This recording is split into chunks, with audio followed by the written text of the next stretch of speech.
રાજકોટ જિલ્લાના ધોરાજીના પાટણ વાવ ખાતે અજ્ઞાત જીવજંતુના આતંકથી આરોગ્ય વિભાગ દોડતું થયું।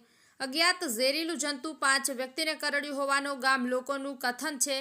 ઝેરી અજ્ઞાત જંતુ કરડવાના બનાવને લઈને છેલ્લા 2 દિવસ થયા। તાલુકા હેલ્થ ઓફિસરની ટીમ, રાજકોટ આરોગ્ય શાખા, પશુપાલન વિભાગ, ફોરેસ્ટ વિભાગ, એન્ટોમોલોજિસ્ટ વિભાગ, મેલેરિયા મચ્છરના નિષ્ણાતની ટીમના ધામા પાટણ વાવ ખાતે પહોંચ્યા છે અને ધામા નાખ્યા છે, જેમાં રાજકોટ જિલ્લાના ધોરાજી તાલુકાના પાટણ વાવમાં અજ્ઞાત જીવજંતુનો આતંક જોવા મળતા જ આરોગ્ય વિભાગ સતર્ક થયું છે।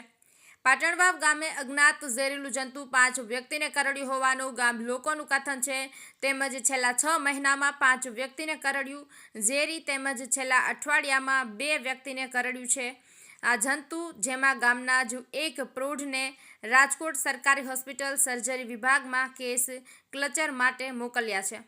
તેમજ 3 દિવસ પહેલા જંતુ કરડવાના કારણે નીતિનભાઈ પેથાણી નામના એક પ્રૌઢનું મોત થયું હોવાનો ગામ લોકોનો દાવો છે। તેમજ 6 મહિના પહેલા પણ જંતુ કરડવાથી એક કેશુભાઈ નામના વૃદ્ધનું મોત નીપજ્યું હતું તેવું ગામ લોકોના હાલ દાવો કરી રહ્યા છે। ઝેરી અજ્ઞાત જંતુ કરડવાના બનાવને લઈને છેલ્લા 2 દિવસથી તાલુકા હેલ્થ ઓફિસરની ટીમ, રાજકોટ આરોગ્ય શાખા, પશુપાલન વિભાગ, ફોરેસ્ટ વિભાગ, એન્ટોમોલોજિસ્ટ વિભાગ, મેલેરિયા મચ્છરના નિષ્ણાંતની ટીમના ધામા પાટણ વાવ ખાતે જોવા મળી રહ્યા છે અને સર્વે હાથ ધરવામાં આવ્યો છે। આ સમગ્ર ઘટના પાટણ વાવના પીરવાડી વિસ્તારમાં જોવા મળી રહી છે। અઠવાડિયા બાદ રિપોર્ટ બાદ સમગ્ર વિગતો આવી શકે છે બહાર।